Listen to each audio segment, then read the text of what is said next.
start that up. Okay, so there we go. Yeah. But,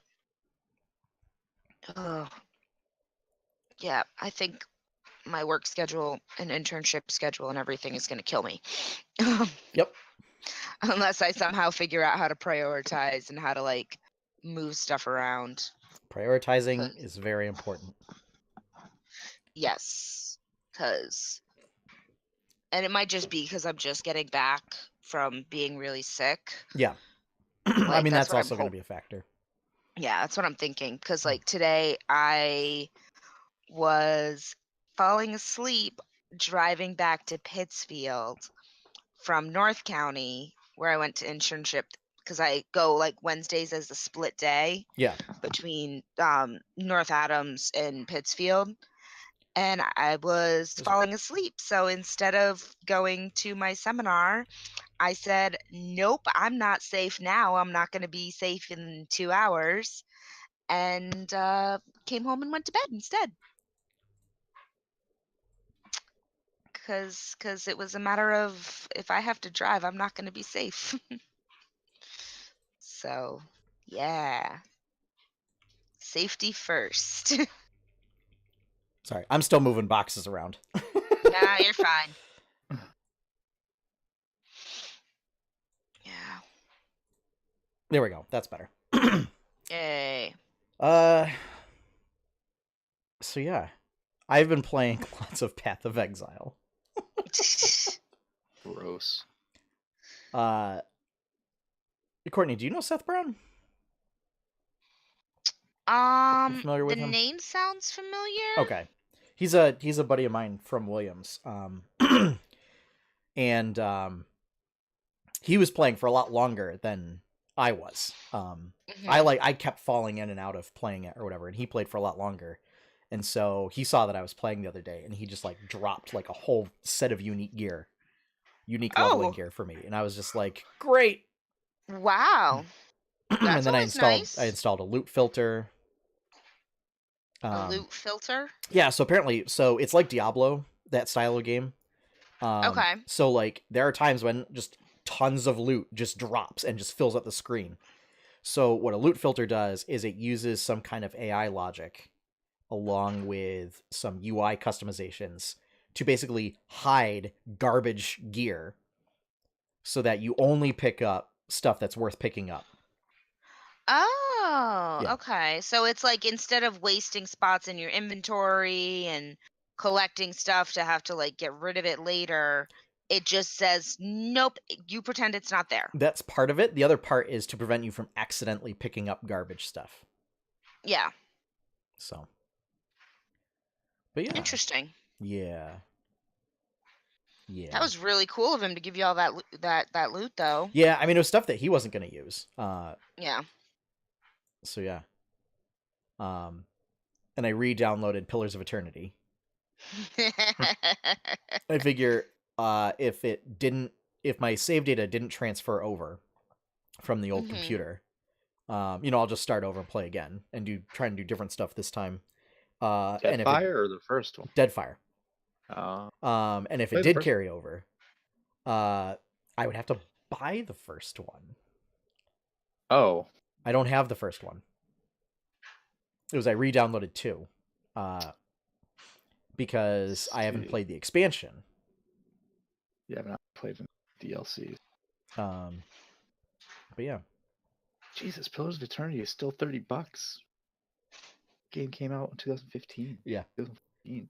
Dude, Pokemon, like, there's a Pokemon game Pokemon, I think Platinum, or one of those ones, it's still $55. It's still like $60. What? Pre-owned. Pre-owned. It never came out on a console. Digital. This is a digital game on Steam. Yeah. Retail GBA games were $35. Are you thinking of like Gale of Darkness or something like that? That was for GameCube, or was it one of the Game Boy games? Me? Or DS games? Yeah, for Pokemon. The DS game. Yeah. Yeah, DS games retailed at like $35 to $45. Yeah, no, that one's all the way up at So I mean, if that's the close to case, 60. then that means the price went up because it's probably a collector's item now. Yeah.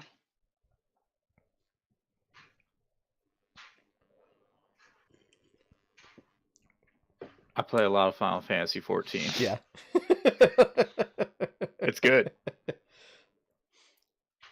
I think I finally... Jumping on all the monsters. Yeah. Yeah. I think I finally hit Exalted with all my factions in WoW for the expansion finally. F that. Seems to it looks like WoW's under 2 million subs. I heard 4. I heard don't know, 4 was the last estimate. Well, I don't know. Maybe if you count Asia.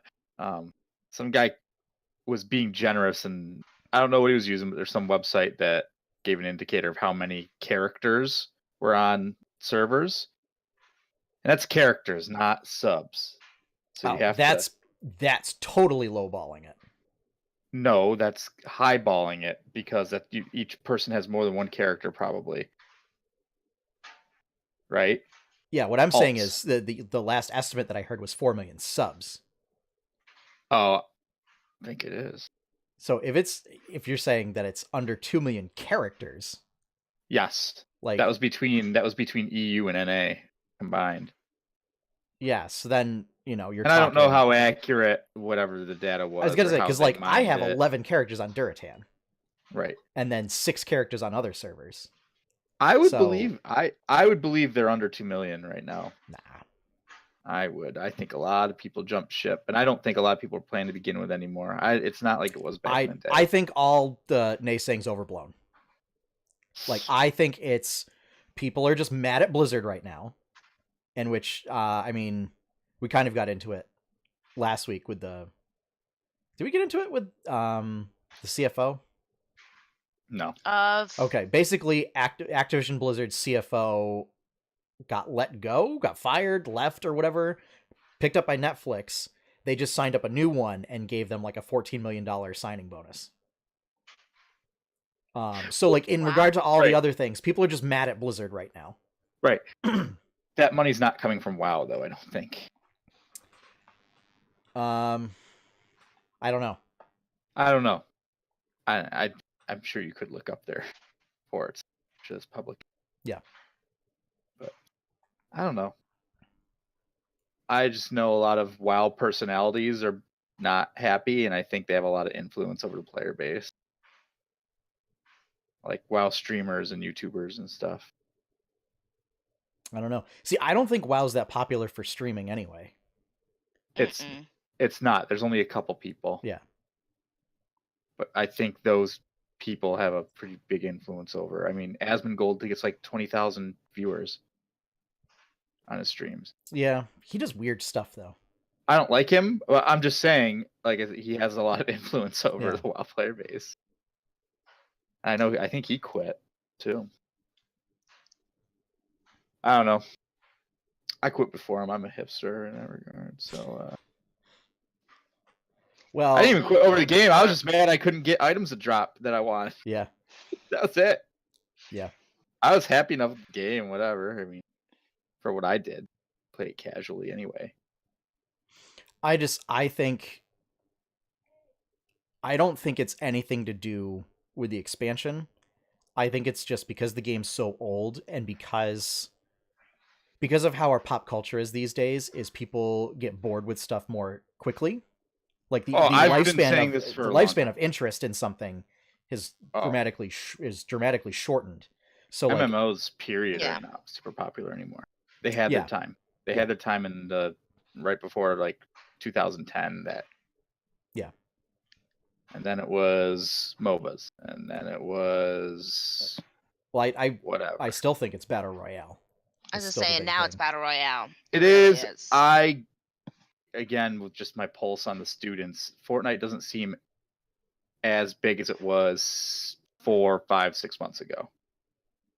Seems to have faded off a bit. I think it's pretty popular for the other game. But... Also, differ. A Sea of Thieves streamer had more views than Ninja the other day. Yeah, I think that's intriguing. I think we're starting to get to a point where those that really like battle royales are staying in it. but it's also a slow time of year in general. This next 2 weeks is big. This next 2 weeks is going to be, yeah, and like this weekend is going to be big. Is this Kingdom Hearts this week? No. It's Kingdom Hearts. PAX Kingdom this Hearts week. comes out on the 29th. Yeah. Resident Evil is the 25th. I know that. Yeah. Is So that the like 2 it's remake? Yep. yes. Okay. Yep. They rebuilt it from the ground up. Mm-hmm. Yeah. Yeah. Yeah, because there was a very, very, very soft launch for the new Super Mario Brothers Deluxe, whatever. I don't know how many different things they added on the end of it. Well, that's the thing. It doesn't matter how hard they put. That was going to be a soft launch because Yeah. it's new Super Mario Brothers, which Well, is I didn't hear about it at my job yeah until 2 weeks before it came out. yeah, which is Like we weren't talking about it at all until 2 weeks before. I mean, it's considered. Excuse me. The one that's coming out now for Switch is considered the best of that franchise, Yeah. but It's pretty fun. We have it on the demo Switch at work. yeah, it's like a I've game gotten that some playtime in. it's weird. So. It's a game that needs to be played multiplayer, but then they forced like beginner mode on the third and fourth players. Ew. Yeah, you have to essentially play as like characters that can't die if you're doing third and fourth players. That's weird. Yeah. And it's just the art style for new Super Mario Brothers is just not great. It's not great, and this is coming from somebody that's more than forgiving for art style sometimes. But yeah, no, I don't expect new Super Mario Brothers to be a big seller at all, especially when they've already a remake released. of a game. Yeah, yeah, it's essentially remaking it for Wii U, and then including the Luigi DLC, which was basically like challenge mode of the entire game. Yeah. So yeah, it's I'm not gonna get it because I played through the game once. I didn't get the Luigi DLC, and I was like, whatever. Yeah. Yeah, I'm as I said, we have a demo of it at work. That's about the extent of what I'm gonna probably be doing with it. Yeah, I mean, I have other stuff that I'm looking forward to picking up, and that's what I'm gonna save my money for. There you go. For me, it's Resident Evil 2. Yeah. And I don't know. Kingdom Hearts. I don't know. What do you mean you don't know?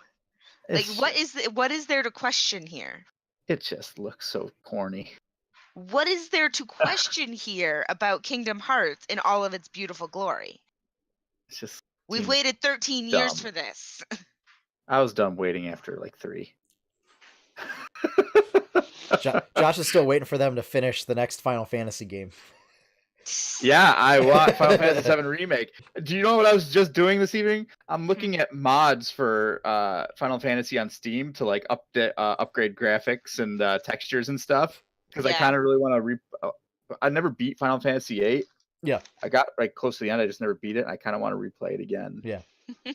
So I want to do it with like upgraded textures and like you can get mods to play the orchestral versions of the music instead of the normal. Oh, that'd be great. Instead of like they're not quite midis, but they might as well be. Yeah, well, on PS1 they definitely basically. Oh yeah, that's fair. Yeah, it was PS1. It wasn't until PS2 where they started having actual space and printing games on DVDs instead of CD. Yeah. That's right, because FF7 was a 4-disc game. Yep. Oh, kids these days won't know the pain of where you get to a certain point in the game and it says insert disc 2. I was gonna say I could go get all my PS1 games that are like in this thick. Because seriously, the worst that they have to do now is they have an install disc and then a game disc. Like, that is literally the worst that I've seen. Yeah, I mean that's still pretty absurd. What? An install disc and then a game disc. Kind of a thing for a console game. I mean, it's all on Blu-ray right now, isn't it? Is that what they put games on? Yeah. Hey, so I mean, you got all the room you could ever need, more or less. You should. You should. Well, Not for a huge game like Red Dead. that's the other thing. Then it's just digital, right? Yeah. Well, it's also Otherwise- I think some of the reason why they're doing it is because the download time for that big of a file like Red Dead, like I had people that would like, they'll be like, oh yeah, no, I put it in the morning and went to work and went to dinner and it still wasn't done downloading because some places don't have that good of internet to around be here, able to to be able to download the entire thing. No, all around the country. Well, yes, because most of the country has internet like here, which is not good. Geographically speaking. I mean, in mine's pretty good, but yeah, but I think I get like 100 down or something close to that. Yeah, that's pretty much what I get. That's pretty good. Yeah, I mean that's it's not like when I was in Korea. But, I was gonna say it's not Asian countries levels. Well, but you gotta be. We'll never get that. Yeah, no, Korea no, we particularly. won't. Not all the Asian countries. On their level. Yeah. Yeah, but yeah, so that's definitely. So. That's a reason why I can think of why they would still do an install disc today. Is because just they want people to be able to play day one, and if you're not doing a launch, I mean, it can take you a day to download it. So, my opinion is that companies should learn to optimize their games better, but that's my own personal hot take on that. Well, what do you mean? It's pretty widely known that there are many of the big AAA developers out there have bloated code. Where I'll be right back. I have to go get some water. Sure. So like they make the game and they make these big, huge, sprawling games and everything, but like there's not often a lot of passes to try and figure out how to optimize and make the code more efficient to bring down file size.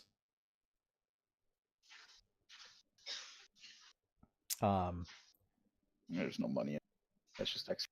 Well, no, and that's the thing, right? Is because we have these just giant console machines, with the exception of Nintendo's stuff, typically. So like for Sony and Microsoft, you can hook up, several terabyte hard drives to it, and then not care if your game is 100 gigabytes versus like 30 gigabytes, kind of a thing. So game companies they don't really have an incentive to do it. Whereas, I mean, if you look at stuff with like the Game Boy, I mean, the biggest case of this is Pokemon Gold and Silver, right? Is the holy grail of game optimization, where, and I think it was Iwata,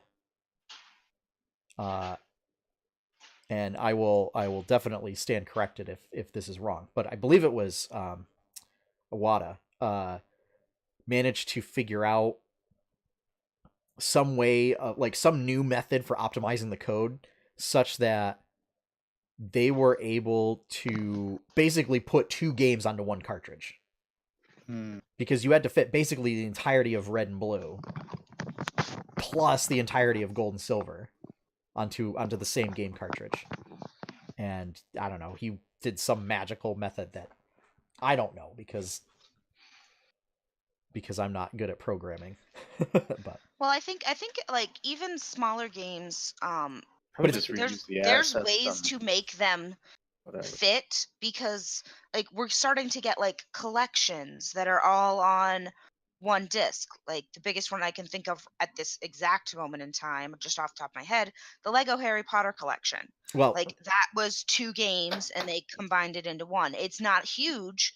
Like it's not a huge download, but here's the thing, right? Is I mean, games are always getting bigger. Yeah. So I mean, Lego Harry Potter collection, I mean, those aren't new games. They aren't. Yeah, and they aren't massive games. No, what we're talking about is like a AAA title, not necessarily being super optimized, and because game companies aren't incentivized to make their code super efficient and everything. They're optimized. Number one, they're optimized to get the game out, to get it polished and out for release as soon as possible. So, oftentimes those passes are things that happen way later And many games just don't get to that point. It's also, they're not incentivized to do it because it's just, people that are buying these titles are going to have the consoles that have either the internal storage or external storage capability where they just have the capacity. It doesn't matter what size we make this game. So yeah, either or they'll just uninstall other games and reinstall later. It's like that was the meme going around with PlayStation for Red Dead. It's like, all I have left is room for Spider-Man. All I have left is Spider-Man. And it was that and Red Dead that people were putting on because a lot of the base systems are 500 gigs. Yeah, they don't. But nowadays also, that do not have a big hard drive. Yeah, but nowadays also, a terabyte is base for storage. And I guess one of the other things is with the Switch is you see this a lot between Nintendo and third-party developers where you could have, I think it's something like Zelda is, I think it's like 30 gigs. But like, it was something like Snake Pass was like 20 gigs. And Snake Pass is a very, so like Zelda's like this big, huge, sprawling open world, dungeons and all that stuff. And all that data. Where Snake Pass was like individual levels where you take a snake and you're guiding it through the level. And you mean like on a path? Yeah, they're very small individual puzzle based levels kind of a thing. And it's not a very long game. So that was one of just the ideas of like, these much smaller games are actually taking up like 3 times the amount of space that Nintendo's first party stuff is. So it's just an idea of like, I mean, you're also going to see that too. Like, obviously something like, I guess God of War would be considered like a first party quote unquote title for Sony. Ish. Yeah, it's an exclusive. I would call it that. But it's Sony, what I'm thinking of is a company that is much more familiar with the hardware is able to optimize their game better than a third party company is because there's still a learning curve for that. Okay, Sony Interactive. Yeah. Okay. But anyway, we should start the show. I was just about to say, guys, we've been riffing for. All right, so we're gonna get the show live in 5, 4, 3, 2, 1. Coming up on episode 127, Samsung unveils The Wall. ESO gets a new expansion, Spider-Man's Far From Home, and much, much more on the 8-Bit Adventures podcast.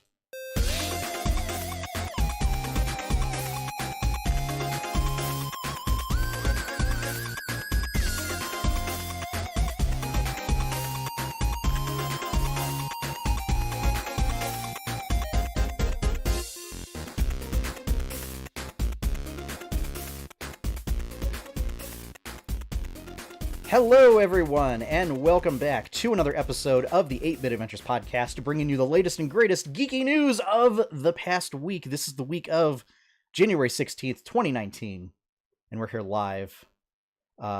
Myself, Sean Hayes, and my co-hosts, Courtney Bolin. Hey, everybody. And Josh York. I'm looking at Steam, and Rise of the Tomb Raider is only $12. Ooh. How much is Monster Hunter World? $59.99.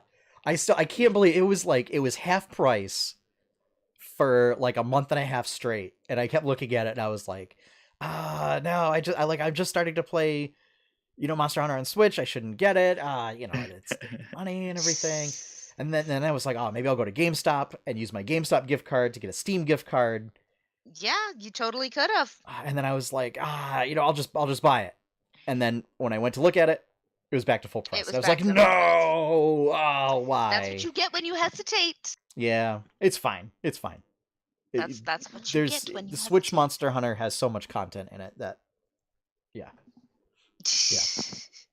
But yeah, so we had an unexpectedly long pre-show. So why don't we just get into the topics for this week right away? So first up, and courtesy to friend of the podcast, Joey Image, for sharing this one on Facebook. is at CES this year, the Consumer Electronics Show in Las Vegas. Mm, Samsung unveiled what they dub as the Wall, which is a 219-inch TV. yeah. Or Absolutely ridiculous. or you can get a 74-inch modular model where it has no bezel on the side, and so what you do is you buy multiples and you stack them and together. You can put them together. And they make one seamless TV. Or Don't know how I feel seamless-ish, about that. But Yeah, seamless. ish. But I mean, yeah. So 219-inch TV, how much is too much? I mean, That at that point, you sounds might like as too well much. just get a projector. Yes. Yeah. Like, literally, at that point, you might as well just have a projector and just stream it onto your wall. I was joking with Megan, my fiance, for viewers, and I said, I don't think we have a wall that's 219 inches that's available. You don't. I don't think even if you removed all the furniture, I don't think that there's a 219 inch, because it's on the diagonal. Yeah. But I don't think I have a wall that big in my house. I don't think you do either. I might have one, maybe in the living room, but I mean, I have it in my bedroom because this is all prime real estate. yeah. But like, other than that, like in the actual parts of the house, like there's I don't know, but it's absurd. You need almost 20 feet. Yeah. Of wall. Yeah. Yep. I got that. That doesn't look like 20 feet. It's a weird perspective. Yeah, maybe. Yeah. Yeah. Yeah. But that 20 feet is huge. Yeah. I know, most bedrooms are like 10, 15. Yeah, most bedrooms are like 10 by, like smaller bedrooms are like 10 by 12. My small room is like maybe 11 by 11. Yeah. Yeah. But so yeah. I mean other TVs were decidedly smaller. How much does that cost? Do they have like a estimated? Hang on. Let me see. I don't know if they actually gave a price. I didn't see a price. They don't usually give prices at this thing. It's usually just like an expo of this is what we've Here we go. done. Samsung the Wall price. Oh, good Lord. Hang on. 1 million. I'm guessing 5 digits. Okay, pricing hasn't been announced. Yeah. But CNET's David Katzmeyer predicts the wall could cost upwards of $100,000. Yeah. So you're gonna get. So I'll wait for the Black Friday sale. Yo, you're gonna get all the rappers are gonna be rapping about the wall in their songs to show how much money they got. That's gonna be the new thing to rap about. It's gonna make for a very confusing 2019. Let's put it that way. Yeah. Yeah. That was kind of the context of the post from Joey on Facebook. Yeah, but we don't talk politics here. But no, but the irony was he was like, everybody's talking about the wall, but Samsung already did it. It's right here, and it's a TV, and it's Pink crazy. Floyd already did it. Yeah, they did. Yeah. Yeah, they did. They were the OG. So, other things that came out as weird TVs that came out of CES were like these weird TVs that you roll up. Oh, like the phones? You've seen those folding phones? Yeah. Yeah, so these are TVs. Folding phones, like flip phones? No, like flat phones that you flip, like they're like almost like a sheet of material or something. I don't know. Yeah. So this is like it's like similar to how you have like keyboards that you can roll up? Yeah, maybe. Kind of. Okay. It's like a plastic polymer or something. I don't know. Yeah, so this is like it's essentially the idea is that it is a temporary TV, and that when it's not in use, you would actually like take it down and like roll it up and put it away, and then have that wall space for something else when you're not using the TV. But I just no. Yeah, it's a little weird thing to wrap your head around. A lot of the consensus that I heard was hey, millennials, we know you can't afford anything with any type of space, so here. Again, that's why it's cheaper to just get a projector and just have that go onto your wall. No. Projectors need blank space, right? Yeah. This is, you would put the TV up, So, right? like, you When you could want to put the watch TV up TV. in front of a painting or something. Yes, and then when you take it down, you can replace that space with something else. Whereas with a projector, you would need to take all that But stuff down. you could always just still have it. Just it's. I'm sorry. It's basically doing the exact same thing. If you wanted to watch something Well, with a it's projector, all you'd have to do is take down and realistically, display.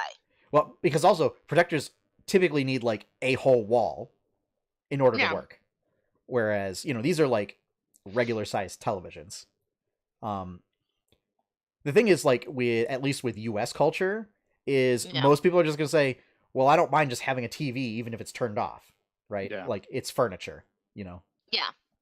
Like, I actually, here's what I would like to see, which, we wouldn't see at CES, but because it wouldn't be electronic, but is like furniture that you can easily like just like fold into a There little cube is. or something. There is. Yeah, that's not inflatable. No, there is. No. There is tons. Remember, I've looked into making a tiny home. I have also looked into furniture that can be made tiny. And there is tons but of convertible furniture comfy stuff that is isn't comfortable. No. Yeah. No, you and I have different standards of comfort, Courtney. Remember, there's a reason why the couch that I have is still in my possession. Because Yeah, dude, I thing is need really that comfy. couch. And there That would be thing is no really way comfy. to fold that couch into like a 1 foot by 1 foot cube so that I could put somewhere in case we needed the space. I mean, physically, there's no That's no why. way that That's what I'm talking about. It's not that type possible. of thing can be turned into that. But one by one, no. Murphy beds are making a big comeback though. With Those are the ones that actual just like go into the wall. Oh, those. Well, Yeah, but Murphy beds on swivels actually, so you can have like a bookcase on the behind it. And then you turn the bookcase around and bring the bed down. Yeah. There's a lot that's coming up. Yeah. I mean, I was thinking more of just like standalone furniture that you would like flatten out and then roll up, kind of a thing. That is somewhat not inflatable.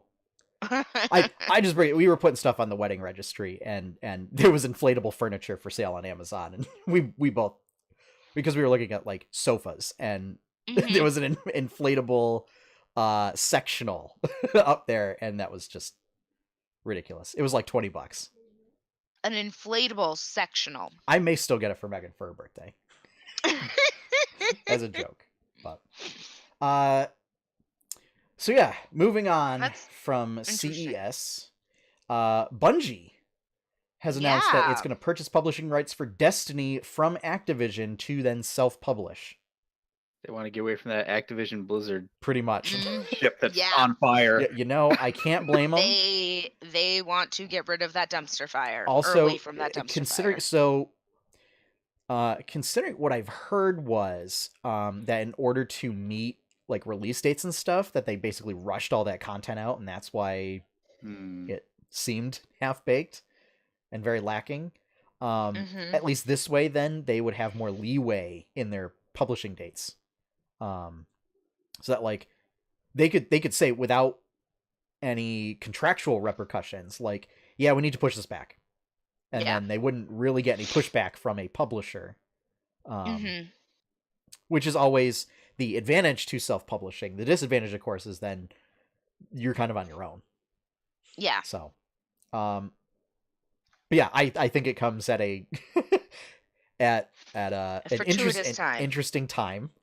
And yeah, I can't say that I certainly blame them. I mean, there were reports that like when they announced that in the Bungie studios, like everybody started freaking out, like going nuts and clapping and cheering and everything.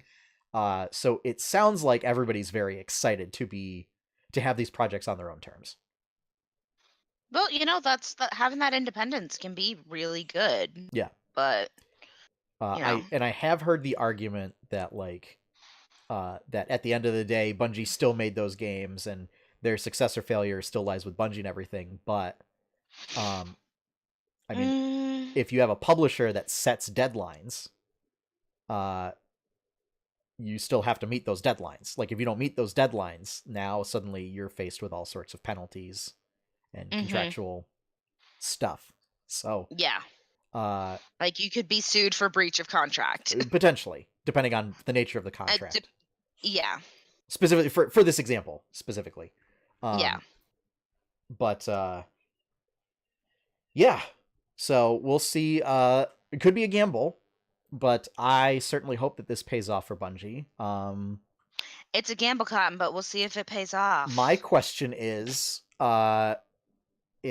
after the deal goes through, will we still see Destiny on the Blizzard launcher, on the Battle.net launcher? Probably not, if I had to guess. I don't know, because I don't know where else you buy it. By the way, yeah, they gave out Destiny 2 for free back on like Black Friday or something. No, they were giving it out for a while. It's I think it was after BlizzCon. Pre-owned. It was BlizzCon. Yeah, I think it was a BlizzCon thing. And I'm kind of kicking myself for not. Yeah, I think downloading it. Yeah. Oh well. It was just the base game though. That's fine. Which is only like a $3 game in itself. That's enough to give you an idea what it's about. Yep. Yeah. I never played the first one. I didn't either. But yeah. So up next, so Nintendo, they didn't do a direct so much as they just did like a tweet storm and just like blasted all this information out on social media without doing a formal video. Which my hope is that they continue doing directs, but we'll see. So couple of notes here. Dragon's Dogma Dark Arisen from Capcom, I believe, is being released on April 29th for the Switch. I'm certainly excited about that. We were talking about it a little bit in the pre-show. Yeah, I saw the video. It's, action, like almost action like RPG, where you fight big monsters. So it's a lot of fun. This version will have some updates from Capcom. That I guess it's been taking feedback from users since the last release, so it will incorporate those. It will have voice acting. Nice. Did or didn't? I don't actually know if the original game did have voice acting, but I feel like it didn't, but I don't remember. But I think it was added after the fact. And yeah, I'm super excited. I'm always down for more RPGs coming to Switch. Game's a lot of fun. One of the cooler features is I was telling you, you make your own companion or NPC or whatever, and you also recruit others, but the other NPCs you recruit are NPCs that other players made. Yeah, they're called they're called cool. pawns, right? Yeah, pawns. That's what it is. So you make minions. They're all and you basically just recruit other people's minions essentially to come with you. I'm gonna make I like that. Tales of Jemmora characters. There you go. Oh, great. I'm gonna have May and Jacobin and Seraph, because I don't think you could make lizard people or robot people, I'm sure. You'd be surprised. I don't know. I don't remember. I played it for like a month and a half or something. Yeah. I was in Korea at the time, so I might have been like not totally paying attention to it. I remember I liked playing the game when I was playing it. Yeah. It was like right after I played the first Pillars of Eternity. And so I was like still like really high on that game. Like, this is like the greatest RPG I ever played. Yeah. It was so good. And then everything else is just not as good. But I remember Dragon's Dogma being like, oh, this is fun. I like this. Yeah. It's enough action to keep me interesting. It had enough difficulty. For me, it had a bit of a darker, grimmer tone, which I'm always into that. Yep. So you're always into a darker, grimmer tone. Yep. I like it because, I don't know, I feel it's more realistic. I always like. Yeah. Yep. So, and then on March 29th, we have Yoshi's Crafted World on the complete other side of the. On the complete. From the dark and gloomy to the cutesy and adorable. So, if Dark Souls is like the embodiment of dark and gloominess, in this game, do you get to hunt Yoshis? No, In Yoshi's No. Crafted well, World? Yeah, that's No, unfortunate. you play as little like fuzzy You Yoshis made play out of like as felt material. Woolly Yoshi. We were I wanna talking about be- this a long time ago. I want to be Dark When we Souls had the- guy hunting Yoshis. You play as like You this play little as Yoshi like here. a woolly. Yeah.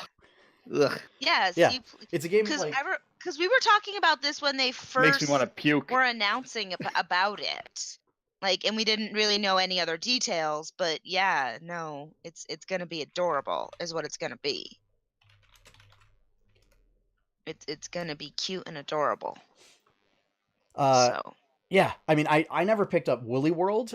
It came out way too late in the Wii U life cycle, and by that point, I was like gearing up and trying to save up for the Switch. yeah, So, and I never picked it up for 3DS. Because again, it came like way late. And by that point, I think the Switch had already come out. Maybe. I think so. If not, it was Yeah. coming out very, very soon. So yeah, I'm super pumped. I love Yoshi. I love Yoshi games. My hope is that with a lot of the collectible stuff that there will be a challenge there, because I know unfortunately recently Yoshi's kind of been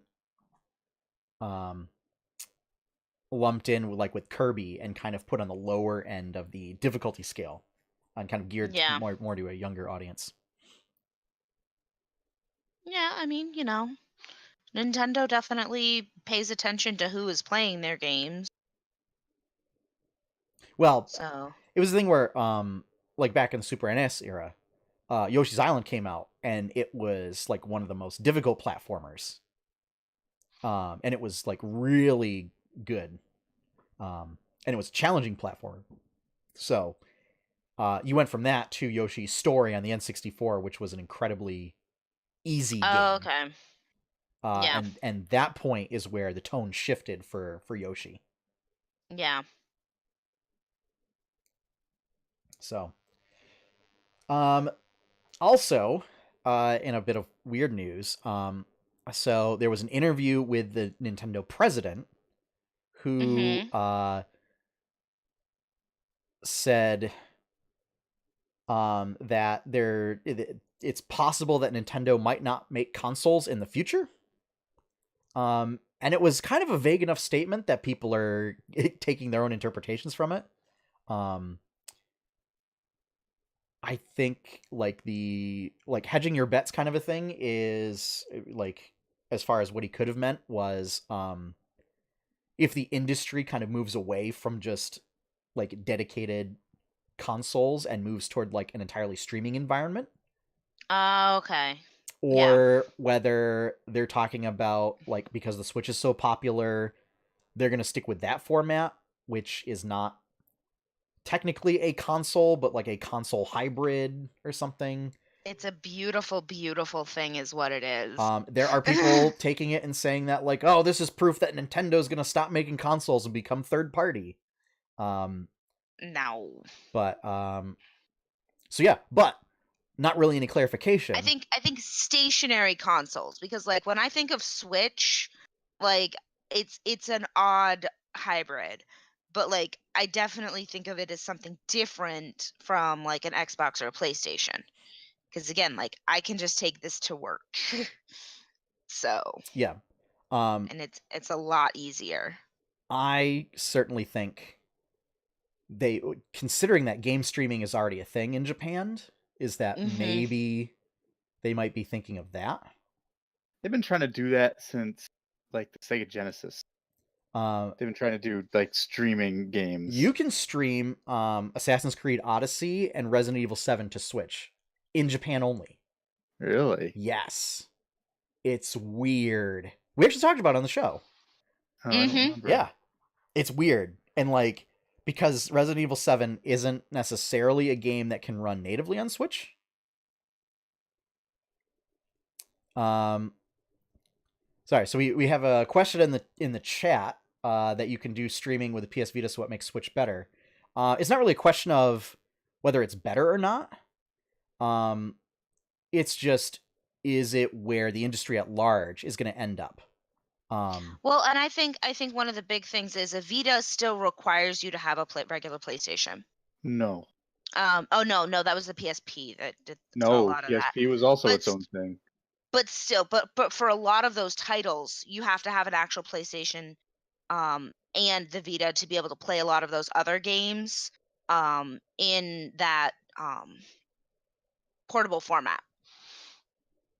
You can play different Vita games or PlayStation 4 games on your Vita, but you have to have the PS4 to be able to play them. Well, you also have to be within wireless range of your PS4 to do so. You can't. Yeah. It's not. So yeah, but that's a different thing. That's But, just like- for That's like different. if you're at your house, like that's one of the things I do with my PS4 and Vita. Like if I just want to lay down in my bed and I don't want to like be sitting here in my chair looking up at my TV and I just like about to go to bed, yeah. I can just do my PS4 link on my Vita and I can play it on my Vita instead.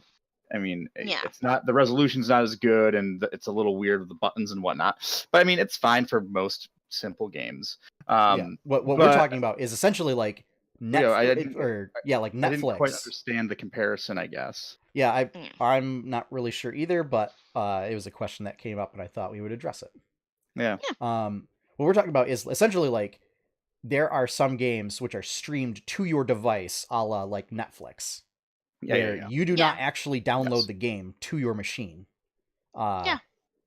And somehow is through this, there are systems that are able to handle, like the Switch is able to handle Resident Evil 7 and Assassin's Creed Odyssey, whereas it can't necessarily do that with cartridges or digital downloads yet. Interesting. Because who knows if Capcom's gonna ever do. Yeah, I'm not sure how well it works.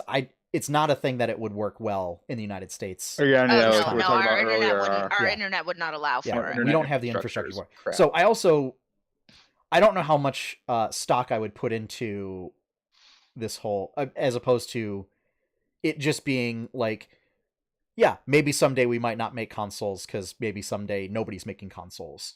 I think that's more accurate. I think it's going to go in a PC direction eventually. PC or portable? PC, and I think portable will be more of the niche. Yeah.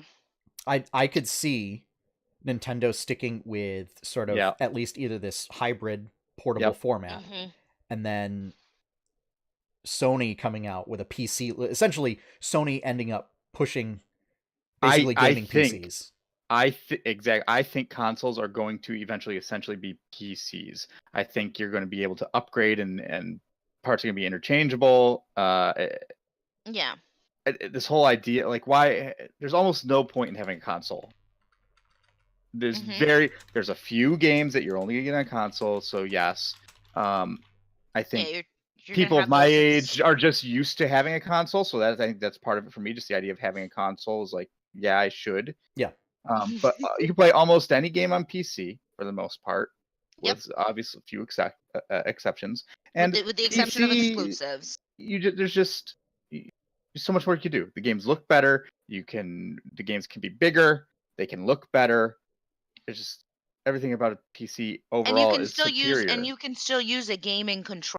Yeah. On your PC. Here's the funny thing, right? With Microsoft in particular.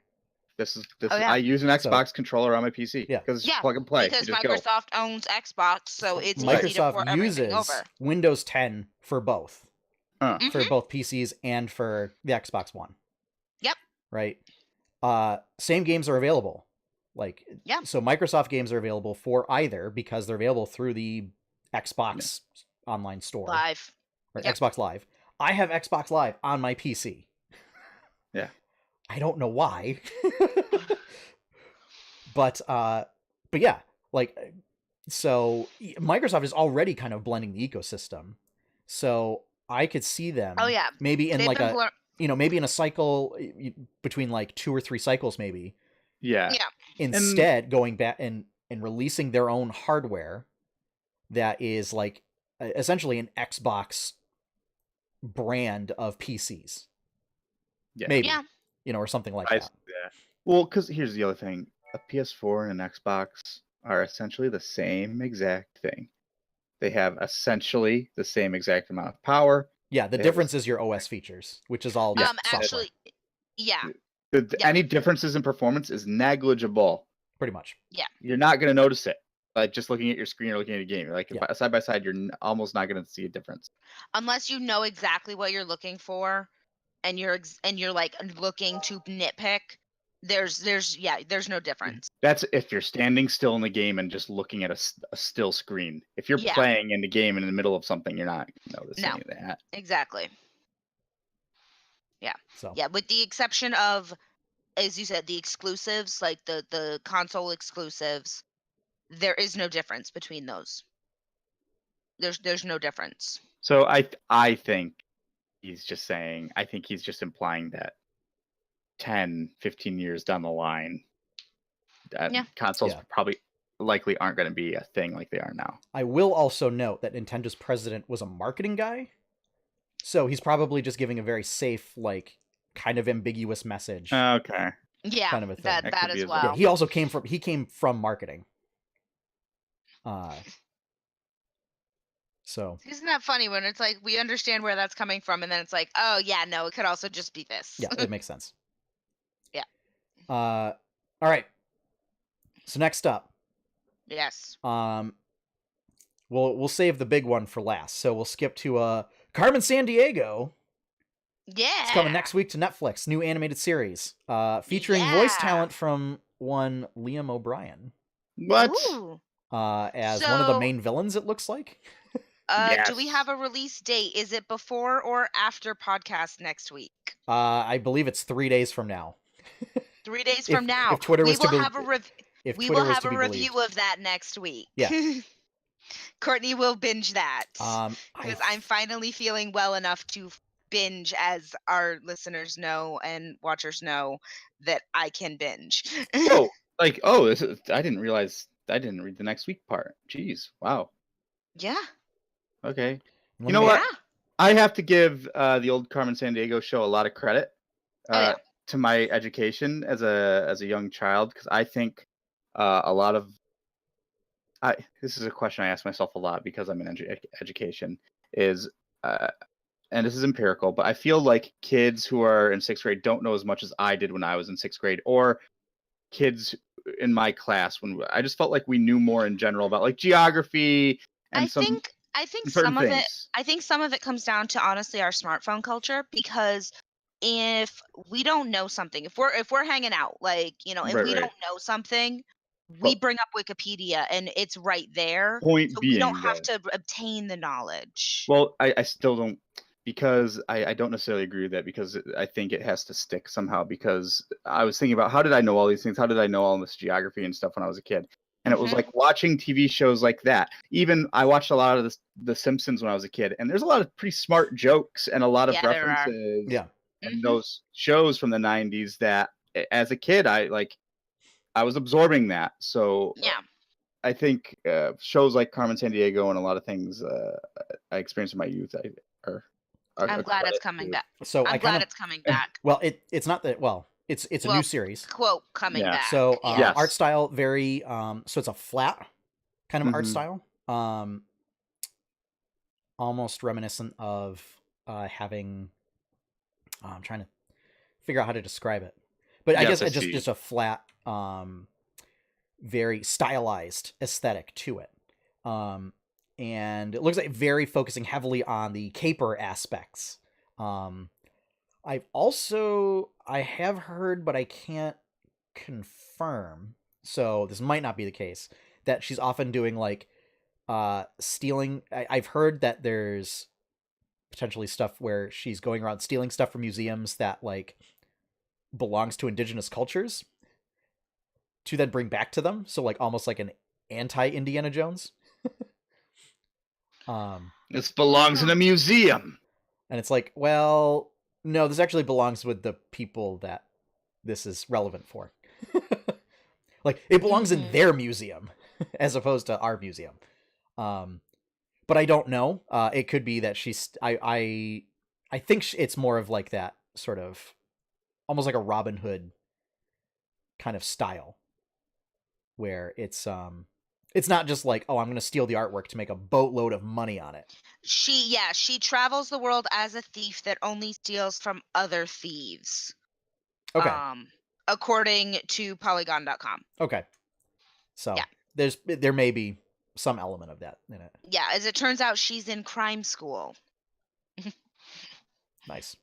I don't know. We'll have a full update next week because I will be binging this over the weekend. So it's starring Gina Rodriguez, and on IMDb they also list Finn Wolfhard from Stranger Things. Yes. Yep. So yeah, like I said, I just found out about it today from Mr. O'Brien's Twitter account. And he was very excited about the project, and everybody was very confused. Nobody knew it was happening. Yeah, no, it comes out. I knew it was coming out. People at that animation company weren't sure that this was the project that was being worked on. Let's put it that way. So yeah, no, there's been some stuff about it. No, I'm excited. So that's probably what I'm gonna do actually Friday night. Yep. So because I have Friday in general. Yep. After my internship, because I don't have to work Friday night. Yeah. So that's probably what I'm going to be doing. So we will have a review for that next week. Yep. Next up, Elder Scrolls Online. Elsewhere is going to be the new expansion. We got a trailer drop for that today. So Elsewhere is where Khajiit come from. Khajiit has wares if you have coins. Khajiit has wares if you have coins. Yes. Yeah. So in the trailer, we see there's kind of an old Deckard Cain looking figure entering some sort of ruins with a Khajiit guide, sort of a thiefy Khajiit, who is possibly like guide and traveling companion kind of a thing. And they reach some set of doors, and they've got like this shattered tablet that when they pick it up, it starts like magically assembling itself. And both of their eyes go from like wonder to horror as then these doors like open with fire and flame and everything, and they start running away, and we see dragons come out of this cave network that they're in. So it looks like something like Skyrim in Catland. That's gonna be awesome. This might be a game that I have to try at some point. I was gonna say, have any of you played Elder Scrolls Online at all? No, I've always been interested, especially since it's now you don't need an account. Yeah. Yeah. It's now you I've can just pay to you just buy to play. Yeah, buy to play.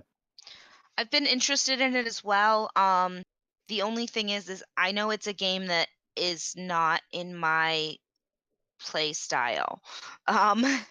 Is the best way to put it. I have to do third person fixed screen, and I've tried to do research seeing if that's I can't my mind. You can do should third be able person. to. Fixed screen though?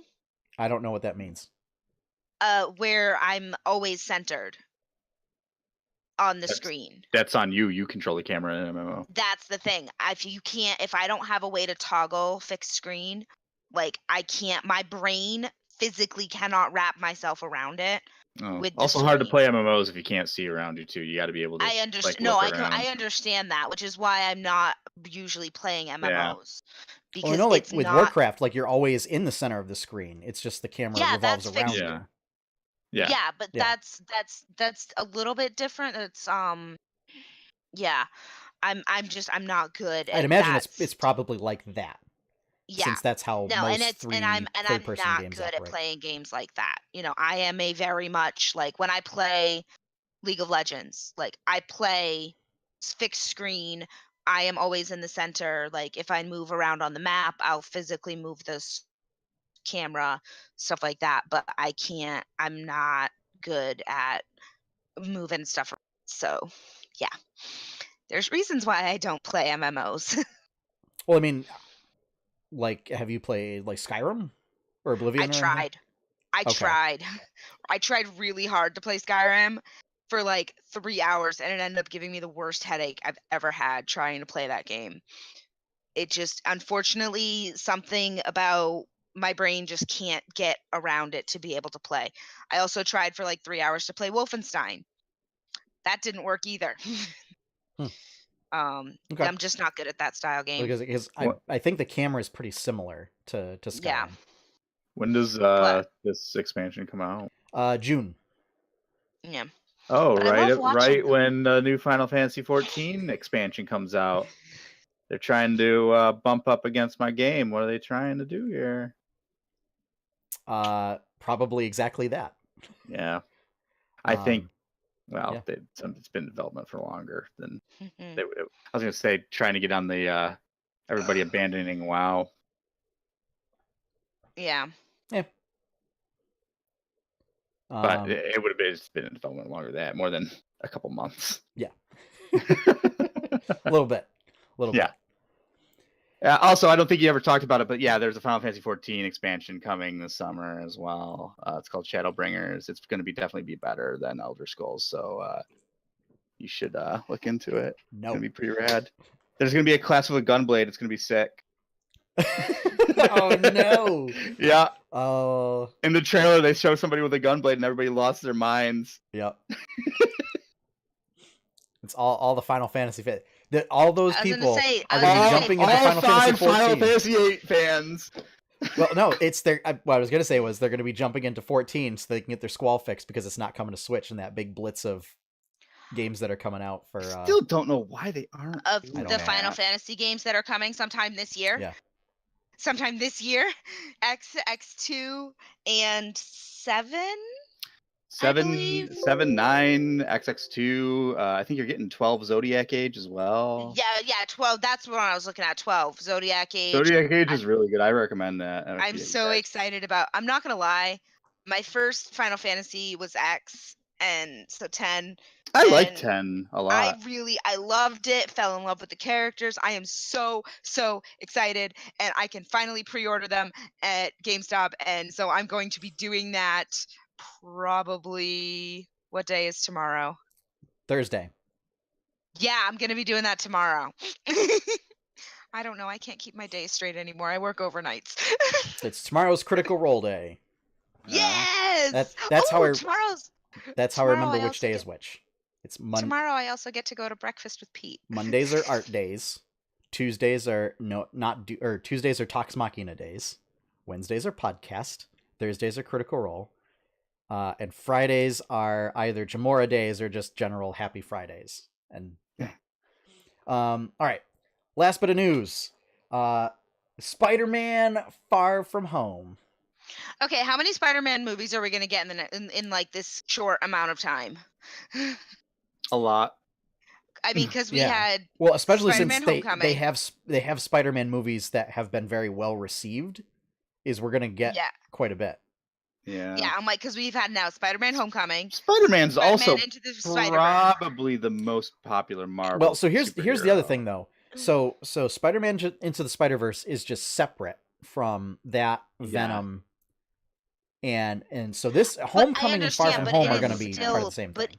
Yeah. But it is still more Spider-Man. Like, let's be honest here. It is still more Spider-Man. It is Yeah. so much Spider-Man. Okay. it is literally a lot of Spider-Man. You know what? I think people are excited right now that they're actually getting good Spider-Man movies, and I'm not going to stop them from being excited about it. Pizza time. Oh no, I'm not gonna stop them. I'm just like, there's so much Spider-Man. What do I do? Well, there's so much. Just watch How do I them. keep up with it all? I mean, this is coming out later Endgame. this year. Yeah, it's after Endgame because Which I it's don't set like. after Okay. Endgame. Yeah, I don't like that they tell spoilers now. No, I mean, it's we all fine. knew it. It's fine. No, we knew everybody was going to survive and I'm beat putting Thanos. I'm It's putting just my annoying. literal and metaphorical foot down on this. It's fine.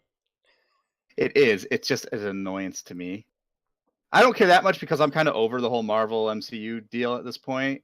But it's just like, Yeah. oh, I guess Spider-Man survives. Okay. Not that I thought they would kill him off. I wish they would go hardcore like that and kill someone off for real. But it's comic books. It's not how it works. Yeah. No Well, one ever I dies mean, they from reading might. comics. We don't know how it's going to go down.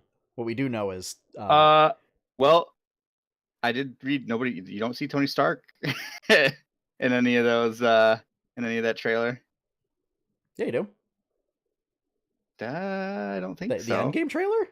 Not Endgame. Far From Home. Oh, Far From Home. Oh, well, no, but I mean, he's in Europe. I saw some people thinking that Tony Stark's gonna die in Endgame. I mean, that's what I'm thinking. Tony Stark and Captain America are going to die in Endgame. You think Yeah, probably. I think so. Yeah, too. Chris Evans has said that he's done. I hope so. I mean, he said, "Yeah, I'm done doing Captain America." Said it like 5 times. April for Final Fantasy. Sorry. I've been looking up when the release dates are for Switch. It's going to be April 16th for X and X2 and April 30th for 12. Yes! So excited. I finally have a date. Finally have dates. I've been looking forward to them for so long. It's so long. Okay.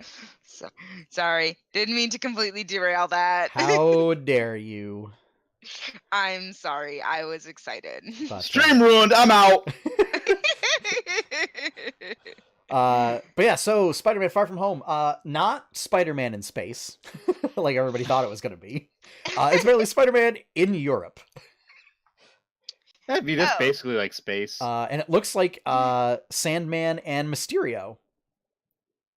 Definitely Mysterio. I'm not convinced on the Sand. I mean, wouldn't that be who is the big, like, basically the giant shifting sand and water person? But there's also, yeah, but I think it might just be Mysterio doing weird things. It might be. I think that's what it is. Yeah. More than, because also, again, reading Reddit forums for this trailer, is people are like, well, yeah, in the comics at one point, Mysterio like tries to trick people into thinking Spider-Man's the bad guy and he's the hero, and the trailer kind of makes it a little bit look like that. Not that Spider-Man's a bad guy, but it tries to make Mysterio look like he's a good guy. Yeah, like he's like, this is my turf. Yeah, he's like, you don't want any part of this or something. He says in the trailer, and then it's the sand thing. Mm-hmm. So it might be like illusions he's making or something, or tricks or whatever. It would be interesting. I mean, Jake Gyllenhaal is pretty rad, so I'm down. And Nick Fury. Yeah. Who apparently sleep darts his buddy. Yeah, shoots a teenager. I love this. Man, sure. I'm glad that Mysterio's got the fishbowl helmet. That is important. I think I missed that part of the trailer. I did see that It's right at the end. It's right at the end. Okay. Yeah. But, yeah. You see him I'm flying around. I want them to make all of those weird Marvel costumes work in the MCU. Well, I'm glad they didn't do it with a Vulture because it would have looked dumb. Yeah. Mostly, I'm sad that we'll never get it, but to see Wolverine's blue and yellow spandex. I really want that. I want that a lot. There's a deleted scene in what, or at least the black and orange one at the very least. So I think it's a deleted scene in Wolverine Origins, Mm-hmm. one of them, one or two, whichever. Or some post credits. But he's on a plane and he gets this suitcase and he opens it and it's the Wolverine costume. Yeah. Sabretooth would have been weird because he always had a very his red leotard or onesie or whatever. It was like an orange leotard with like a brown or like maroon stripe down the middle, but then it had like a big like fur mane going down the back. Yeah. And it was just like, I don't know, man. Him and Vulture can hang out. Yeah. I love seeing the weird costumes actually working. Yeah. Because that for me growing up, like, so again, I have never read any Marvel comic books, but I was a big fan of all the Marvel cartoon shows growing up. And like, I mean, outlandish superhero outfits galore. Oh gosh, yes. That was the name of the game with 90s X-Men. yeah. X-Men 92 for real. Yeah. So yeah. But I'm excited for this movie. I might actually see it. I still have to see Homecoming. And I still have to see Into the Spider-Verse. You still haven't seen Homecoming? No, I haven't seen Homecoming. Really? Yeah. Why do I? It's in a long list of movie regrets that I have that also I went include to go see. I Wreck-It thought I Ralph went to go see. 2 and all that stuff. Yeah. I thought I went to go see Homecoming with somebody. I can't remember who I went to go see it with now. It Then, wasn't me. if it wasn't you, No, you're the person. You and Megan, I go to the movies with most, I know. or by myself. But I know I went to that one with somebody. Yeah, it was. I missed. I missed Spider-Man: Homecoming. I missed Coco. I missed Wreck-It Ralph Coco's on 2. Netflix. We did watch it on Netflix, but like I'm saying, Okay. like we didn't go to the we said we're gonna go to the movies to see this. Never did. But I'm Yeah. gonna make it a point to go see this one. Yeah. Because it looks good. Yeah. Also, it's always an interesting thought of like if you take what is typically considered like a very hyper local superhero and put them somewhere else. Like what Yeah. happens? Like Yeah. like what happens if you take Batman and you put Batman halfway across the world? Yeah. Does he still Batman? Or what if you take the gargoyles from wherever their places and move them somewhere? Well, that's 'Cause they're being that's the moved. basic premise of the show, though. Yeah, but like getting them actually moved. Yeah. Because they usually just they have their little hyper local space. Yeah. Yeah. But So yeah. yeah, All right. that's fun. That wraps up this week's geeky news. So now it's time Yes. for this week in 8-Bit Adventures. All right. Yeah. So we finally hit 50 comics in chapter 2. Big milestone. Means we got 50 more for this chapter. Which means I got to get the lead out because I'm supposed to have chapter 1 finished and inked and colored and in a book format by the time I finish chapter 2. Oh, yeah. Yeah. Yeah. So basically I have a year to do it. But this one is A Way Out. And we see some unexpected help. So Are we we're calling this help? are we? Courtney, would you like to explain further? I mean, yeah, so like last week they poofed out and we don't know where they went. And then like so, the chairman is like, everyone needs to find them. Ninjas find them and they are looking around and it seems like they didn't get very far because then Pineapple Ninja finds them. Or no, that's not Pineapple Ninja. Is that Watermelon Ninja? No, that is Pineapple Ninja. That is Pineapple Ninja. And Okay. I should probably explain before we go a little bit too further. I realize we've Yeah. never actually explained what the hell we're talking about in this segment. We've just kind of gone into it. So, 8-Bit Adventures is a webcomic that I do and goes up on the website 8bitadventures.com. It's been running since 2008, but recently rebooted in 2015. And so it's currently on chapter 2 of like the rebooted storyline, where we have our characters Iggy, who's a sort of lizard folk kind of character. We have Melody, who's an elf character. Frogdor, who's a little frog pet. And Cornflakes, who is a tinker gnome. And Cornflakes is my favorite. Yes. They have they've recently kind of all done their own separate adventures, and now they are reconvened at Flavor City Stadium. Yes. For Melody's Ironclad Chef tournament. Yes, which she has been doing amazing in the entire time.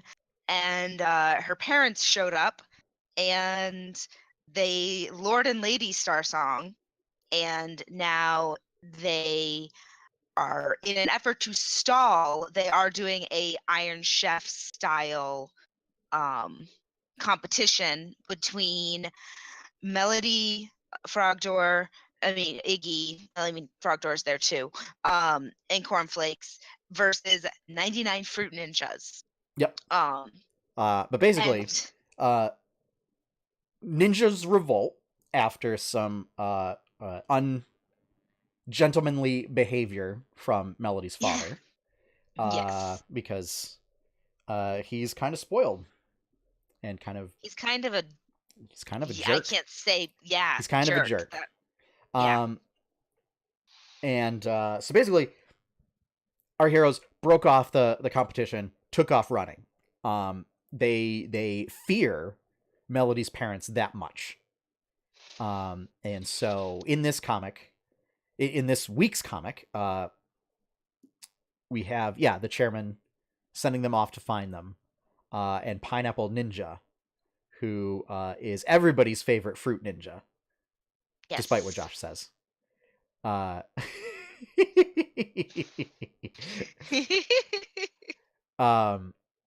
Finds them. Yes, because they had booped out, but not very far. Yes, that's what I had been wondering last week: is how far did they blink out? Not far. As we discussed last week, it's kind of like Dimension Door, short range teleport. Yes, very very short range. Somewhere between Dimension Door, between Misty Step and Dimension Door. So yeah, but so we'll see what happens. So yeah, I guess it's I suppose it's a bit ambiguous by asking looking for a way out. Yeah. But I'm just wondering, like, why are they running? I want to figure out why. Because it's one thing for your dad to be a jerk. It's another thing for you to run from him. Yeah. So I'm kind of intrigued at the trauma history there. As I said, we'll get some exposition. Yeah. Yep. But yeah. And who knows? The party may pick up its fourth member and form a full-fledged RPG adventuring party. JRPG adventuring party. Yeah. You need made out of all of NPCs. I don't know, 5 more people. I need 12 more backup characters that go sit on the sidelines. Yep. That don't get XP. Yeah. Or half rate XP or whatever, and you can call them via SMS, right? Yeah. Was that that was the system in Final Fantasy VII, right? It was like I think it was I called don't like remember. phone. It was something. It was supposed to be a cell phone, but they called it like SMS or something, and it was just like what? That's yeah.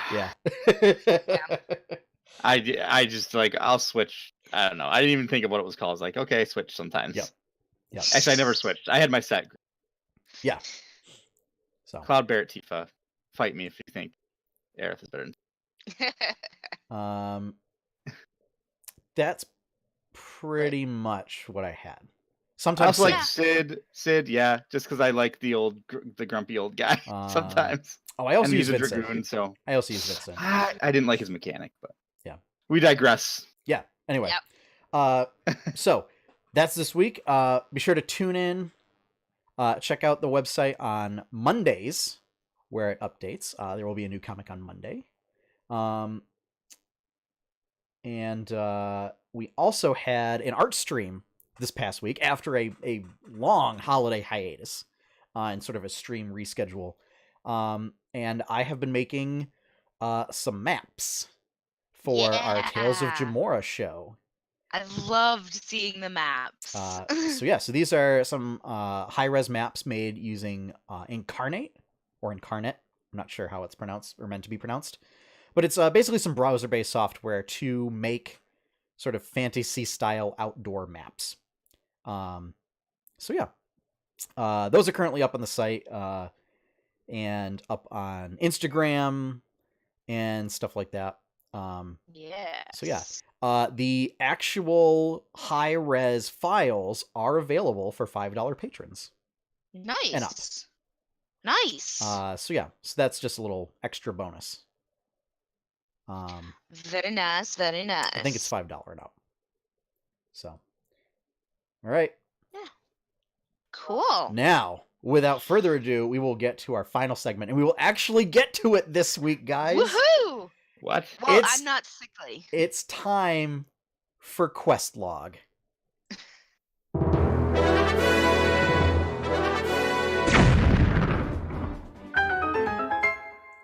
Yes, our Playing with Class series has finally returned. What is this segment? Yeah, what do we do here again? So quest log is where we talk about basically just topics concerning typically tabletop RPGs. And it might be to help with players, help with DMs, just any general topics that we think of. This latest series that we were doing, Playing with Class, is we are looking at the classes in 5th edition D&D and kind of just giving a breakdown of what they're about and like how to play one, what are some ideas that you can use with it, what are its strengths and weaknesses, and like what are some sort of literary Tips and trope tricks. like types and tropes that it fulfills and archetypes. So yeah. So this week, as it is our I would say penultimate, maybe, because we have had some news that the Artificer is going to be finally receiving its revamp next month. So we might actually revisit the Artificer. But yeah, for now anyway, our penultimate Playing with Class segment is the Warlock. So the Warlock's pretty interesting. Please tell me about him. So I don't know much. So Adam Warlock. That's the other part of what this series is about, is teaching Courtney D&D. Yeah. So Warlocks are arcane spellcasters. They are unusual in that they do not have a spellcasting system like the other spellcasters. Whereas so they don't prepare spells. They get spell slots of like different levels, and they learn spells of different levels and everything. So Warlocks basically start out knowing so they know a specific number of spells. They do not prepare spells. They know a bunch of cantrips, but they get like 2 spell slots starting out. And the way it works is every couple of levels every level you can switch out spells that you know. So sort of like bards and rangers. But you only ever get a very limited, I think you get at most like 5 spell slots. And they're refreshed at the end of a short rest and not a long rest. Oh, okay. Yeah. Okay. So Warlocks are the ultimate. You know how to do like 3 things, and you can do them a lot. But you're good at those. As opposed to knowing how to do quite a few things and being limited to a number of times per day. Yeah. So, Warlocks also get a number of what are called invocations. These are somewhat powerful passive abilities that are just always on. With the exception of there are a couple of invocations that like grant you the ability to use a fairly powerful spell like once per day or something. Some are like you can use invisibility on yourself once per day, or you get to use dominate monster once per day, or something like that. Other ones are like you get proficiency in like all of the social skills, or like you can read and write, or you can read and discern magic or something. Yeah. Or it's you can read all languages, and another one's like you can just detect magic at will. So that's like comprehend languages. Yes. Like, but for all intents and purposes, as a cantrip. Sort of. Yeah. Like mechanically, it sounds to me like it's running like a cantrip. Yeah, but it's passive. Okay. Yeah. So you just know it, but it's not even like running it. It's just happening. You don't have to cast a spell to do it. Yeah. Other ones are like, you don't sleep. Is one that you can get. Yeah. Is an invocation that you can get. You just no longer need to sleep. So, okay. Yeah. That makes sense now. Yeah. So Warlocks also they get to wear leather armor. And they're proficient with like a couple more weapons than like sorcerers and wizards are. Their spell list is pretty limited of what they are able to learn. And it usually focuses around like curses, charms, and just like creepy-ish magic. whether it's of like the often related to a specific patron type. And Wait, patron? yes, so They're... to get into that, related to your spellcasting, you get your spells and your powers from a patron. This is a being that you have entered a bargain with. So, like the Raven Queen kind of deal? Sort of. From Vox Machina first season? Not I usually mean, I deity. realized that was a different type of No. relationship, So, but it's or more like a paladin. This is not quite. This is more of you like enter into some kind of agreement with an extraplanar being for power. So this is literally. Oh, so you sign your soul away to the devil. This is literally Dr. There you Faust. Okay. Yes. Okay. Yeah. All right. I get that. And that now. is kind of the inspiration for a lot of these class types, kind of a thing. Is you essentially enter into a bargain with a being to have that being grant you its power and its boons and stuff in exchange for it asks things of you, and you should do them.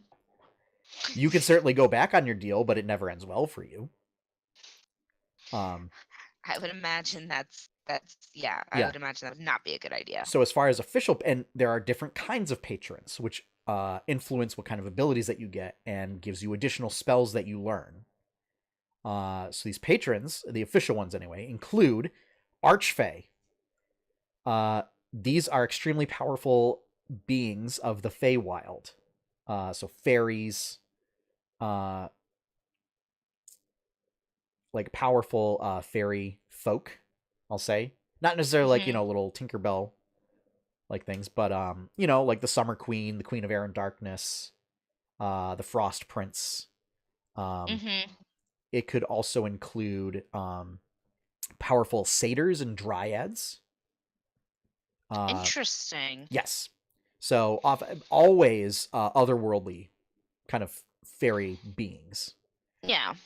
There's the Fiend. This is where, you sell your soul to the devil kind of a thing.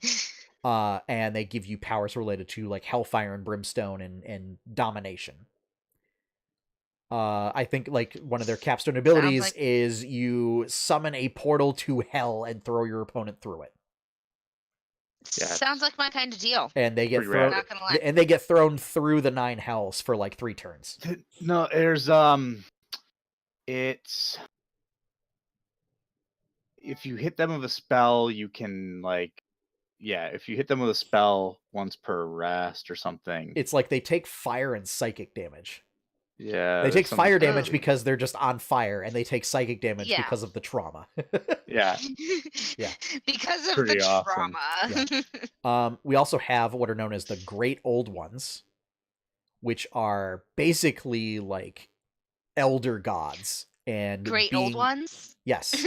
And beings from the far realms, which are typically referred to as places like outside of the realms of reality and the laws of reality, where you might encounter planes that are like thin onion slices, and these great worm-like beings that wind their way through these onion slice realms, kind of a thing.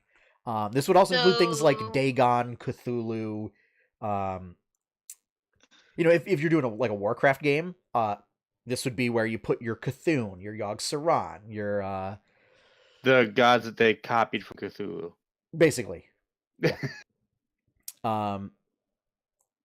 Other ones that they've introduced include so they call it the Hexblade. In the original article, it was that your patron was the blade that you wield. It was like some kind of somewhat shadowy, but possibly malevolent magic sword. It's now been kind of changed so that it's the Raven Queen is basically the source of your power, but you channel it through a blade. Okay. All right. Interesting. There is the Celestial, which is things like Kirin, like Spirit Nagas. it might be channeling it directly from entering into a pact with an angel of some kind, just some kind of very angelic being, and that gives you you kind of basically become A cleric, almost like a cleric kind of a thing. That's what I can think of as you turn into a cleric. Yeah, it gets into a little weird crossover territory like we had with the Divine Soul Sorcerer. Yeah. And it's weird in that you're still getting your creepy curse abilities like Hex, and Bestow Curse and stuff like that, but you're also getting Cure Wounds, and Radiant Powers. I mean, yeah, okay. Interesting. Very interesting. That's it confuses me. Just from a story standpoint, not from a mechanics standpoint. Yeah, it's one of the weirder ideas. Yeah. But again, yeah. I get it mechanically, but story-wise, it's dude, that's not how that works. I think now the more I think of it, it is so clerics and paladins more get their power directly from a deity or are granted it directly from a deity. Whereas Yeah. I think a warlock isn't getting it from deity level creatures or beings, but a step just below. So, like you said, more like an angel, or maybe a demigod. maybe a demigod, or like the a deity's lieutenant or captain or whatever. Yeah. Somebody a step or two below the deity if you were going that celestial route. Yeah. You could also work it so in 4th edition D&D, you had a class called the Invoker, which was supposed to kind of be almost like an Old Testament divine caster, where you were directly channeling that deity's power instead of praying to them and asking them for certain abilities, kind of a thing. It was just you take your staff and you summon lightning down on whoever your enemy is, and you smite people with lightning. There was a lot of that, but you do it through covenants, and so you could restructure that into a warlock of this variety, and then saying that the deal or the agreement that you have in exchange for this power is kind of like a covenant type thing, and you can still have it with a deity. But yeah, it's typically done with sort of good aligned celestial oriented creatures that are not necessarily gods themselves. Mm-hmm. So yeah.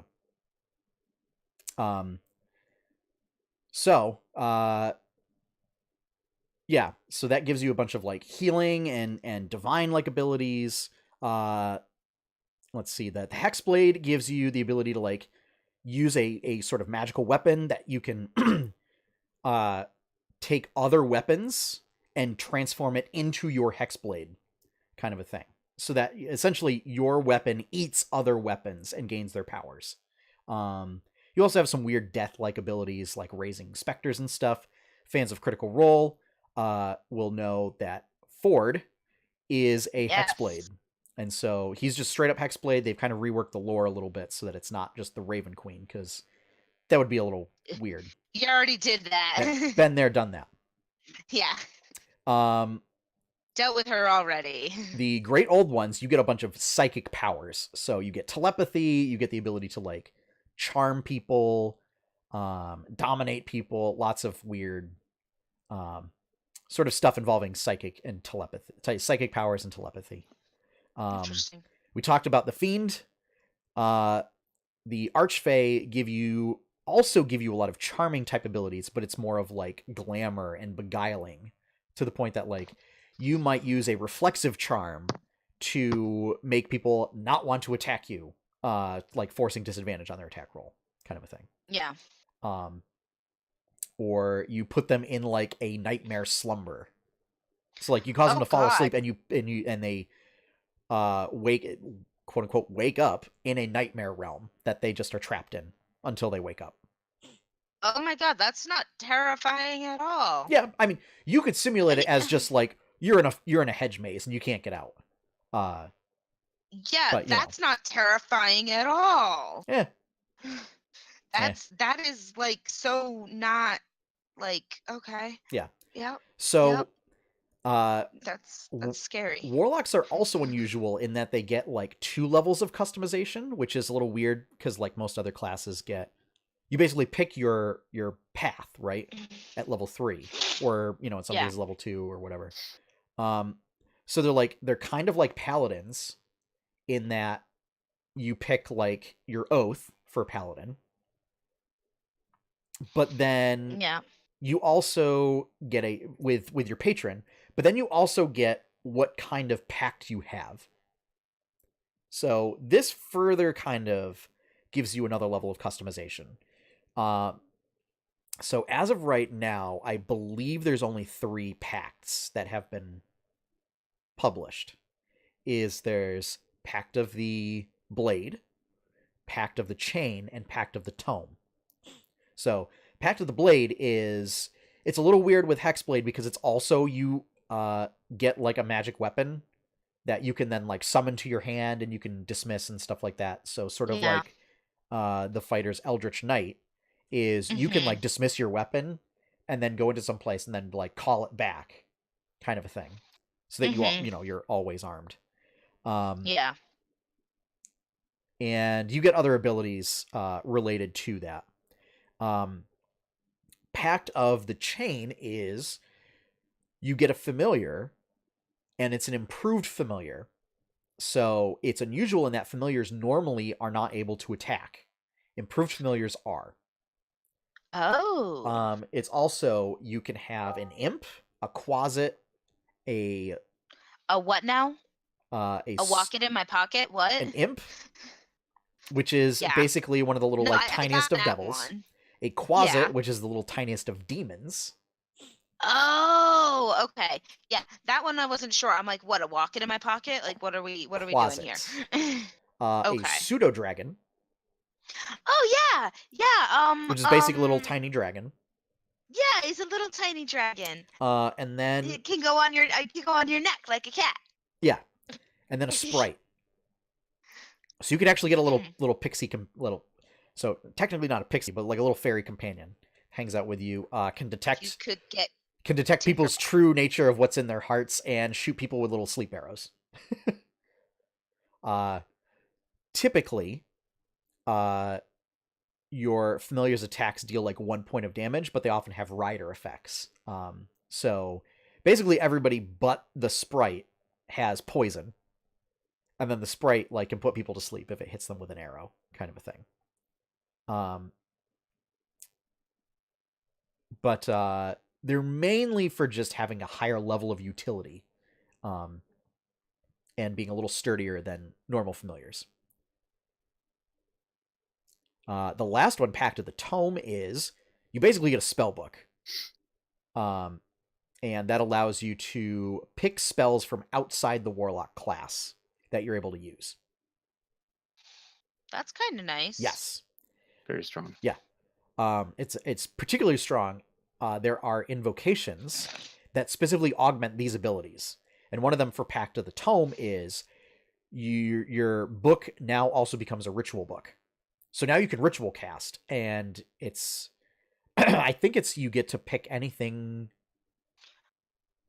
I think you just get to pick any kind of ritual spells. Wait, you can't always ritual, like if you're not a caster, you can't. No. They can't ritual spell? In order to cast spells as rituals, you have to have the ritual casting feature, which not all spellcasters do. Note is by default, Warlocks, Paladins, and Rangers are not able to cast things as rituals. Arcane Tricksters, Eldritch Knights. I would have to double check if Sorcerers, but I don't know if Sorcerers can cast things as rituals. Interesting. Yeah. Okay. I did not know that. I thought that like if it's a ritual, that means that like anybody can follow the words and just do it. No, you have to be able to cast as ritual. Thankfully, there is a feat that lets you do that. And Okay. anybody can pick up the feat. But so yeah.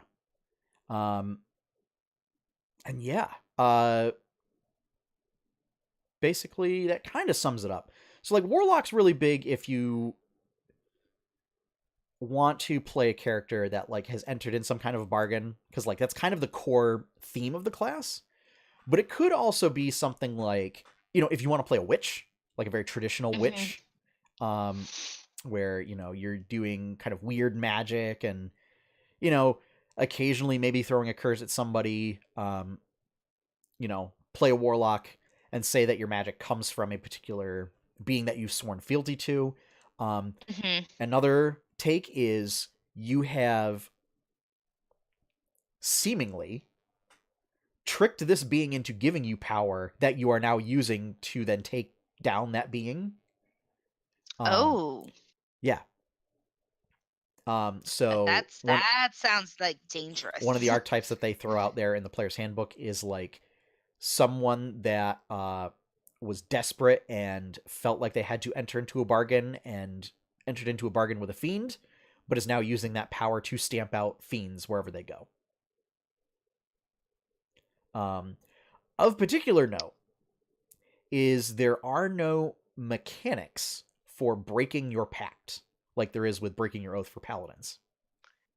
Where it's so kind of mechanical. So it's kind of up to the DM then at that point. It's kind of up to the DM to then throw whatever like level 23 to 30 monster that you bargained with at you. And to thwart your plans down the road, kind of a thing. Because you have to remember, if you're entering into a pact with something that has the ability to grant magic, chances are that it's pretty patient enough that it will wait and it will essentially, like, this is the kind of thing where it is a villain that might plague you throughout your campaign if it's hostile to you. You know, and many times, that it might not be hostile to you, especially if you're willing to go along with its wishes. The celestial ones in particular, probably not hostile. Yeah. But if they become hostile, Lord help you. Oh yeah. Just God's help you, because you're gonna die, because that's what they've decided is gonna happen, and that's what's gonna happen. Yeah, or they might just make your life miserable, or they might decide, well, you're not holding up your end of the bargain. I'm going to collect payment one way or another. And they figure out some other way to collect payment. So, yeah. A popular thing is for a popular sort of character optimization standpoint is for paladins to do a level 1 dip. Or what is it? It might be like a level 2 or 3 dip into Warlock. To do Hexblade and then do like Pact of the Blade or something. Because the way that works is Hexblades are able to use their charisma for their attack and damage rolls when wielding their Hexblade, because they're essentially wielding it with the power of magic as opposed to martial skill. I have a question on that. Yes. So say that, you know, Josh's character Jacobin was going to do a dip. And now it doesn't have to be an actual blade, does it? Like, could it be? It could be his hammer. Actually, you know what? Here's the thing. I often get this mixed up with Pact of the Blade. So let me just double check real quick. Yeah. I'm like, because I understand that it says like Hex. Because I have it right here. Like, but like it doesn't always mean just a blade. Yeah. So. The Hexblade. Just looking for clarification, not thinking Jacobin should make any changes. Jacobin's perfect in every way. Sure. Okay. It's Mary frickin' Poppins, y'all. So here's what it is. So Jacobin would not be able to use his hammer because it does not have to be a blade. It does, however, have to be something you're proficient with that lacks the two-handed property, so it cannot be a two-handed weapon. Oh, it can't be a two-handed weapon. Okay. What kind of lame paladin doesn't use a two-handed weapon? So, like, I could do that. The like, May non-ret kinds. So like May could Like I said, technically what kind of do lame that. paladin? Yeah, so like May could technically do that, and she could get it for her Sunblade. You could, but Technically, I mean, it wouldn't. Story-wise, it wouldn't work out, but just like mechanically. yeah. Yeah. Um, I mean, unless something really, really weird happens, mechanic work out. yeah. Or story-wise work out. So yeah. So you often have that where you also have like a weird weapons master kind of a thing doing Hexblade and Pact of the Blade. You could do some kind of like ritual, like a cultist that got sucked in unexpectedly. Warlock's great for if you want to play a regular Joe kind of character. Yeah. Like local villager that suddenly found themselves in a bad NPC. situation and then has adventure thrust upon them. Warlock's great for that because it doesn't imply that you have any actual skill. Is your power comes from something else and you've learned to wield it, but it's not something that like you've built up on your own. So one of the things that I often like to play with is how warlocks are viewed by like other arcane institutions. Mm-hmm. And I feel like this was something that was also played up in Warcraft or whatever, where like wizards hate warlocks because like they think that they just borrowed power from somebody else and they didn't actually work to get it. It's like they took a shortcut. And so warlocks are often viewed as like undisciplined loose cannons that can't be trusted because number one, you don't know where they're getting their power from. And number two, like, well, if they're willing to just sell, like take the easy street, then that means that they lack the discipline to channel these destructive energies. Yeah, which oh, it's sorcerers that have the wild magic. Yes, sorcerers have wild magic. Yeah. It's an interesting thing for me that there's like the sorcerers versus the wizards versus like it's interesting to me that the person who made a deal isn't the people who get, oh, this could really, really mess up. Well, I mean, it's also the case where like warlocks can be how you get tieflings. Like that's how we get tieflings. You have warlocks, you get tieflings. Wait, really? That's how you get tieflings? Depending on the lore, kind of.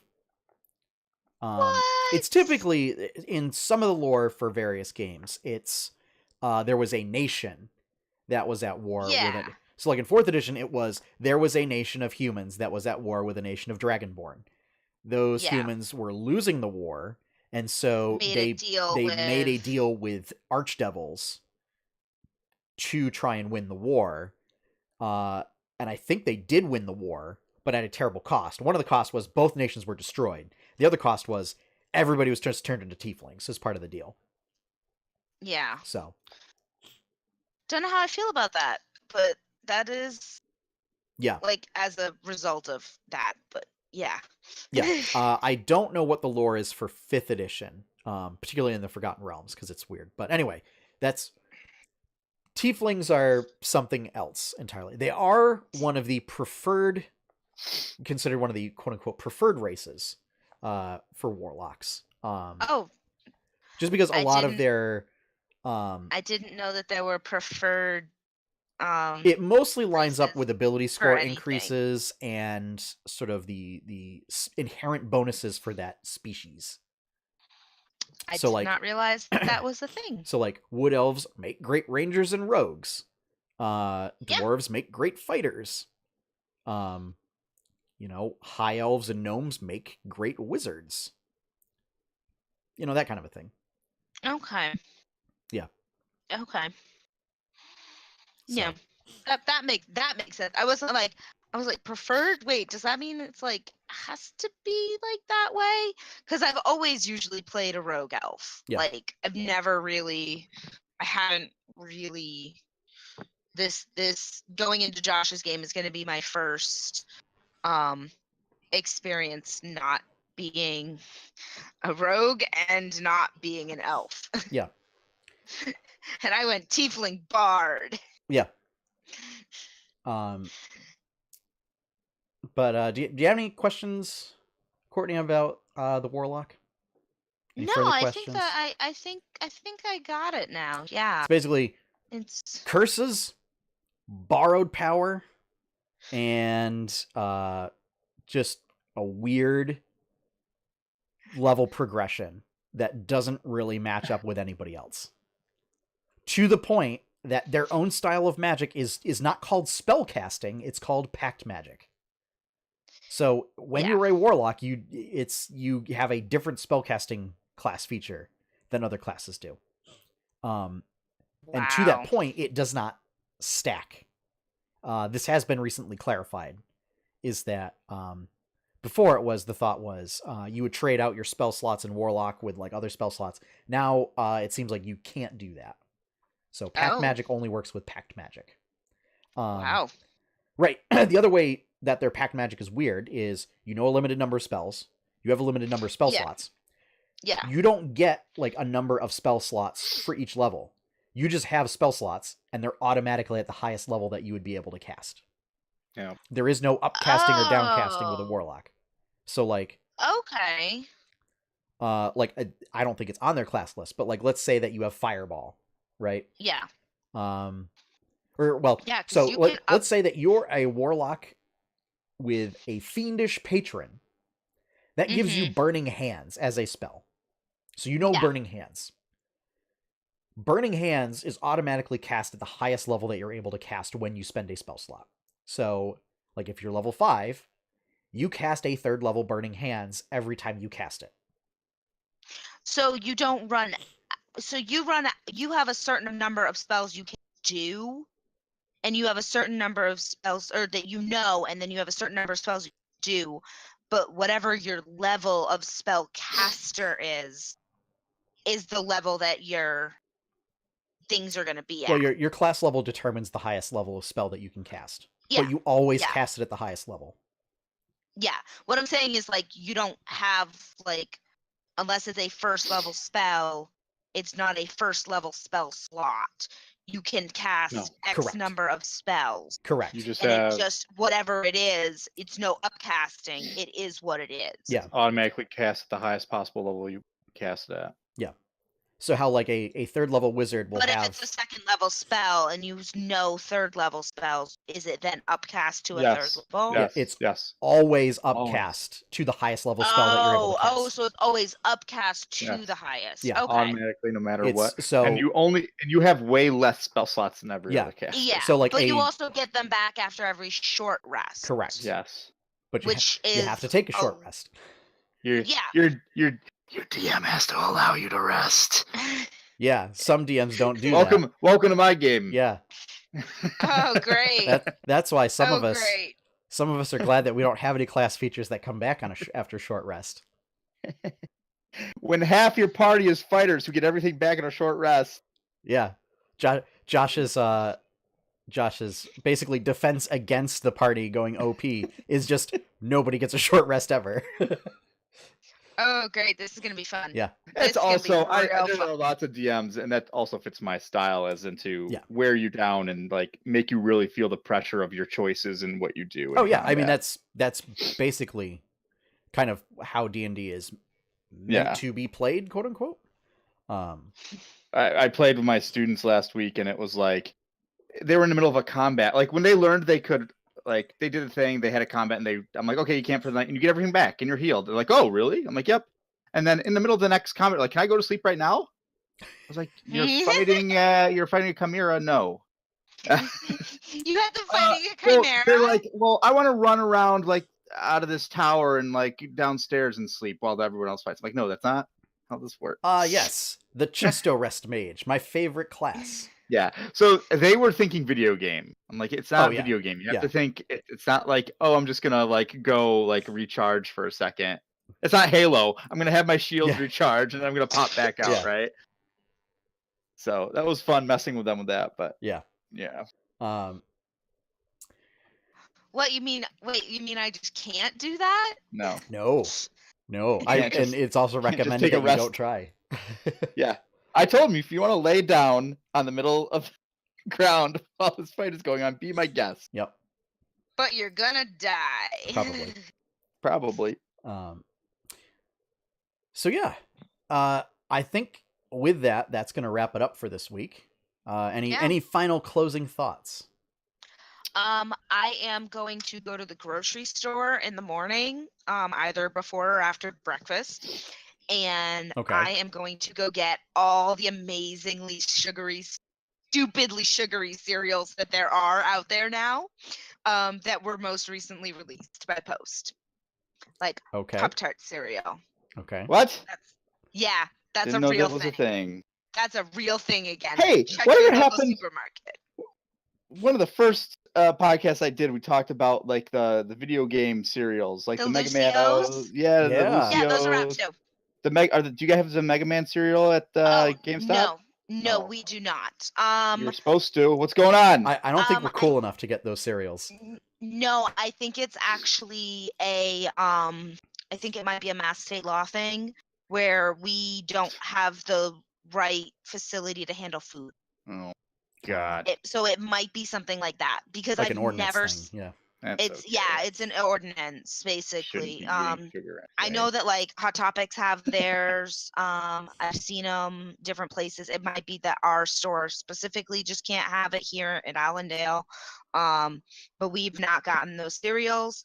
They are available at other stores. I have seen them. I was gonna say, this just means road trip to Crossgates.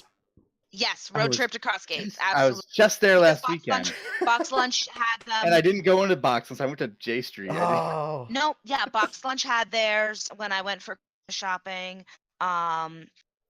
Their GameStop had no, I didn't go into the GameStop. The Hot Topic No. had them. I'll have to go back that way Stuff like anyway. that. So. But there's also like Lucios. I know we've been talking about those cereals for a little while. Those are also out and available. Check your local supermarkets. That is what I will be doing tomorrow morning. Is going and getting awesome, amazing sugary cereals and trying them all. Okay. Bring him with them to my game. Bring him with you to my game, so you have something to snack on while. That was my plan. I'm getting I'm Cookie Crisp for exactly destroying that you. reason. Yeah, it's a weird time slot that we have. So like I always have to bring stuff because it's like too late. Nobody's It's just late enough that you can't go somewhere. Yeah. Like because it starts at 11. So like you can't go someplace and get lunch. Because I remember the first couple of times I kept trying to go to McDonald's and they were looking at me weird. And they would make me wait. And I was That wondering was why the the weird heck thing. you're going all the way to McDonald's from The first Wow. couple of times they were taking my When- order, and then they would make me wait in the drive-thru, and then the line would back up behind me, and I'm just like, well, I mean, yeah, if you serve lunch, you serve lunch. I mean, I'll pull aside if you want, but they would never tell me to. And then after a couple times, you know, they were just like, no, we Yeah. don't serve lunch at 10:45. Get out. No, because they don't. That's no. Because they have to heat up the oven, the griddle, Which we're not going to get into or cool it down or something. We could do a McDonald's whole meal- podcast complaining about McDonald's meal prep policies. Anyway, though, but yeah, so I will definitely be bringing fun sugary cereal on Saturday. Cool. Great. Josh, you have anything? I've been occasionally streaming some FF14. Twitch, whatever, /damn animal. That's me. Yeah, I'm mostly just doing it to try to convince my WoW friends to play Final Fantasy 4. Like, hey, look at these cool raids you could do if you played this game with me. That's mostly why I stream it. I think I have this channel set to auto-host you. You do. Okay. All right. But I'm also thinking about just streaming some other stuff for funsies. Yeah. Just why not? If I'm playing, why not stream a little bit? Absolutely, if you're already doing it, Yeah. why not There's put a it game out that there? comes out tomorrow called Y2K, and it's indie JRPG. They're calling it a postmodern RPG. Postmodern. Yeah, Okay. it looks really weird and trippy, and I think I'm kind of into that. So I'm gonna probably try it out. Maybe I'll stream it. Nice. Cool. Um, Sounds good. I am continuing work on the basically RPG Maker project. My goal is to put some high quality art in there so that it doesn't look like an RPG Maker project, because I know that apparently is a stigma that people have. The end result would be to put out something that had not necessarily the same style, but the same level of quality as a game called Nail Saga, which was a French developer made that game using RPG Maker, but it doesn't look anything like those games, like the standard kind of cookie cutter game that's put out there. Yeah. It's a little difficult to find nowadays because it was put out like 3 years ago, and all the image links are like down and everything. But you can find screenshots in a Google search. Yeah. I mean, it's beautiful. So the goal is to basically, like, I might actually use a combination of Inkarnate to do that would be nice. to do maps. Yeah. At least the outdoor maps. And then Mhm. building my own assets using kind of that art style, and then placing them in there. Yeah, that'd be nice. And then just, doing that stuff. But yeah, as far as, I mean, the engine's pretty much set up as far as combat and everything go. Now it's just making enemies and doing plot stuff and making quests and everything. So yeah. Fun. Yeah. And then tomorrow night, January 17th at 8 p.m. Yes, 8 p.m. Tune in right here at twitch.tv/8bitadventures for 8-Bit Adventures game night. I'm going to be playing Monster Hunter Generations Ultimate. And if you're lucky, maybe, just maybe, I'll play as a little cat dude the entire time. Only if we're lucky. Only if you're lucky. The last time I played, there were some weird conversations that came up. Yeah. So that might have been like 2 times ago. But there is no Tales of Jemmora this week. Because we will be back next week. But we will be back next week with that. So, with that, folks, if you enjoyed this podcast and you want to see more stuff from 8-Bit Adventures, you can head on over to 8bitadventures.com. Remember to use the dash. If you want to follow us on social media, check out facebook.com/8bitadventures or at 8bitadventures on Twitter. If you want to support this content, head on over to patreon.com/8bitadventures. Big shout out and thank you to all of our current patrons. And you know what? There's enough now that I'm going to rattle them off. And what we'll do is every time we get new patrons, we'll thank them on the show. But since this will be like kind of the first one, so I want to thank Eric, I want to thank Courtney, I want to thank Sean, and I want to thank Scott. Thank you, everybody.